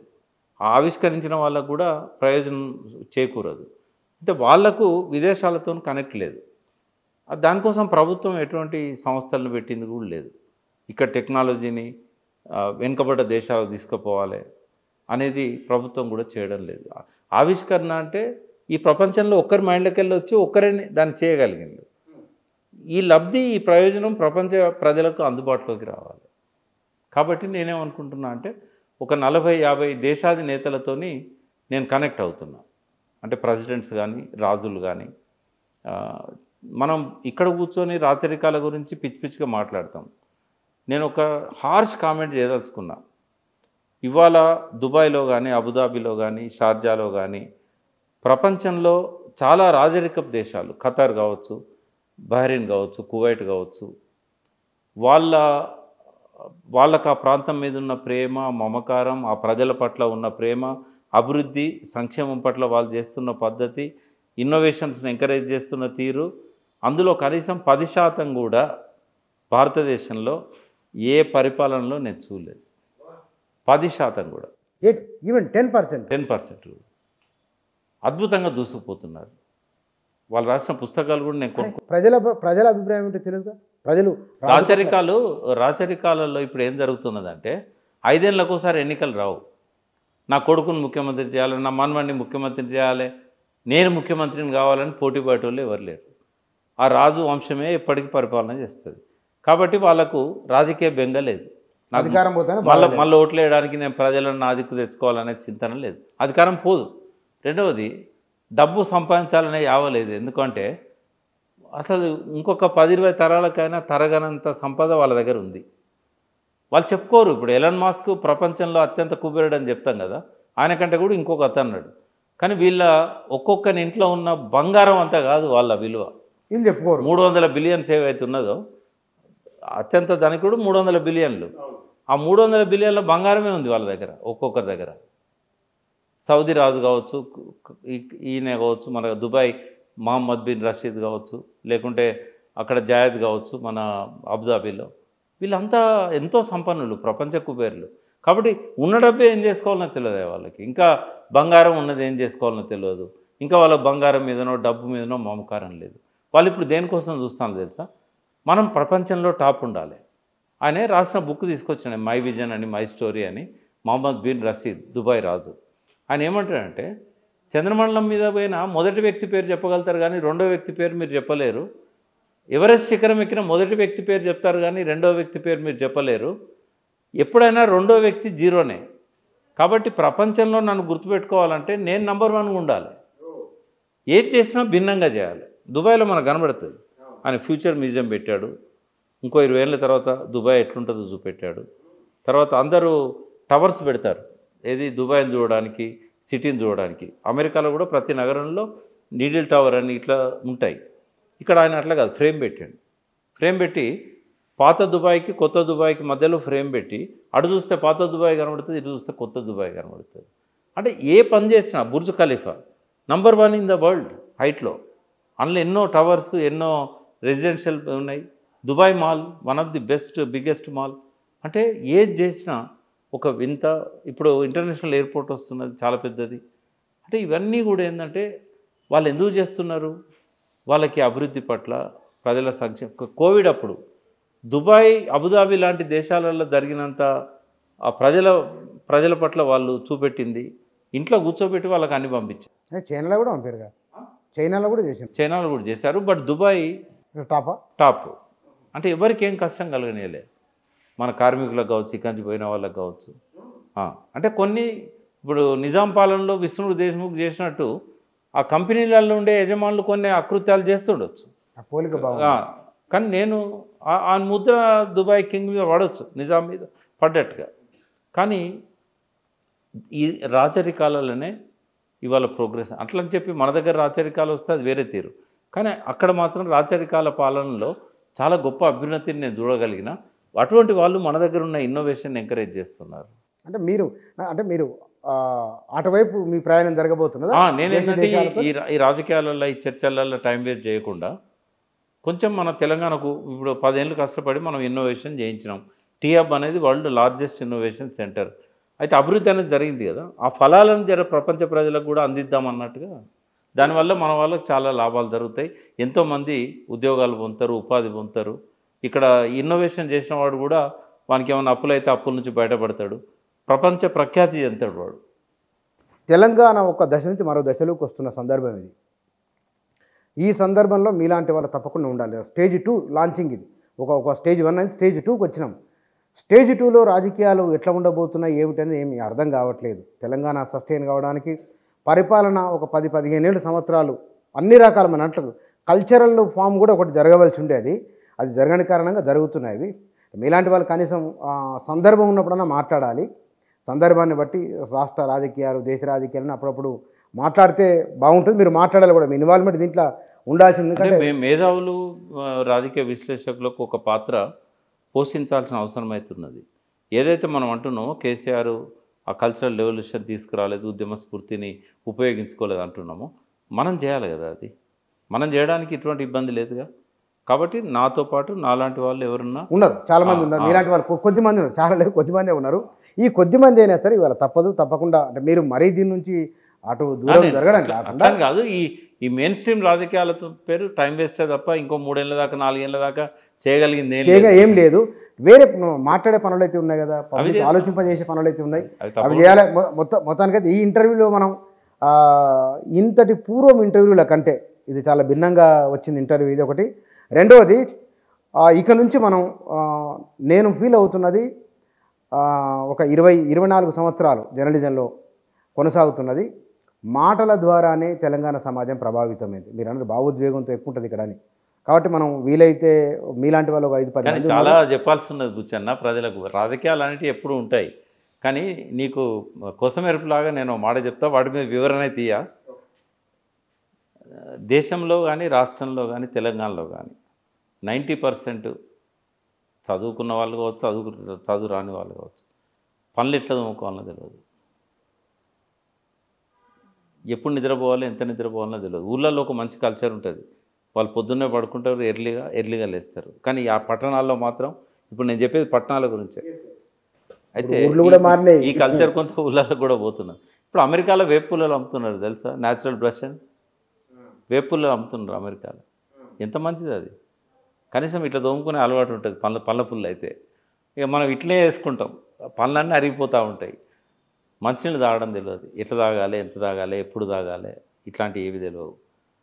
అన్నం తినడం అయితే అసలే తెలియదు. ఏం తినాలి, అన్నం తినన్నా, రొట్టెలు తినన్నా, మైదా తినన్నా, జంక్ ఫుడ్ తినన్నా, పిల్లలకి ఎట్లా వాళ్ళు నేర్పిస్తారు వాళ్ళకే తెలియదు కదా. తర్వాత అది ఎట్లా ఆలోచించాలనో తెలియదు. ఏదైనా ఎందుకోసం మనం ఇప్పుడు సంపాదనలో పరుగు తీస్తూ ఉన్నాం, ఎందుకోసం, ఎంతవరకు సంపాదించాలి, మన డ్రీమ్స్ ఏంది, అసలు డ్రీమ్స్ అనేది పిల్లలకు ఉంటూనే లేవు. అబ్దుల్ కలాం చెప్తాడు, dare to dream, strive to achieve అంటాడు. నీకు ఏం కావాలో తెలియనప్పుడు నీ సబ్కాన్షియస్ మైండ్ నీకు ఎట్లా సహకరిస్తుంది? ఒకటే చెప్పగలుగుతా, సబ్కాన్షియస్ మైండ్ అంటాం మనం. దానికి నువ్వు ఏ సీడ్ వేస్తే అక్కడ ఆ చెట్టు మొలుతుంది. నీకు ఆడ డ్రీమే లేనప్పుడు ఏ చెట్టు మొలుతుంది? నీకేం కావాలో తెలియనప్పుడు రోడ్డు మీద తిరుగుతావు, ఉద్యోగం అనుకుంటా, ఏం చేయలేవు కదా. అంటే చాలా విషయాలలో మనకు ఎన్ని గంటలు నిద్రపోతే మనకు ఇమ్యూనిటీ పెరుగుతుంది, టీ సెల్స్ అని ఉంటాయి బాడీలో, రోగ నిరోధక శక్తిని పెంచేటి టీ సెల్స్. నువ్వు 3 గంటలు 4 గంటలు పంటే నీకు టీ సెల్స్ రావు, ఇన్స్టాల్మెంట్లలో పంటే కూడా రావు. పొద్దున కాసేపు మధ్యాహ్నం కాసేపు ఇవన్నీ ఎవరు చెప్పాలి బుచ్చన్న? ఇవి డాక్టర్లు చెప్పరు. వాళ్ళకి తెలిసినా కూడా వాళ్ళకి చెప్పేంత సమయం ఉండదు. వాళ్ళ దగ్గర ఉన్న పేషెంట్స్ రద్దీ ఇవన్నీ కూడా. అంటే ఇటువంటి వాటి మీద మాట్లాడుకుందాం మనం. కల్చరల్ రెవల్యూషన్ అంటే అందులో ఇది కూడా బ్రతకడం కూడా ఒక భాగం, జీవన శైలి. ఆన్ రికార్డ్ మీరు నాకు ఆల్రెడీ ఒక హిస్టారికల్ మనం ఒక సిరీస్ ఉంది, అవి 5వ 10వ చేద్దామని అన్నారు మీరు. తర్వాత ఇప్పుడు నిజంగానే తెలంగాణ జీవనశైలి, తెలంగాణది మొత్తం జీవనశైలి ఏమిటి, మనిషి జీవనశైలి ఒకటి. రెండవది తెలంగాణలో ఏం మార్పు రావాలి ప్రజలలో, వాళ్ళ కట్టు బొట్టు ఆలోచన భావోద్వేగం ఇన్ని అసలు ఎందుకు ఉన్నాయో వీటి మీద తప్పకుండా మాట్లాడాలి. Thank you sir, thank you very much.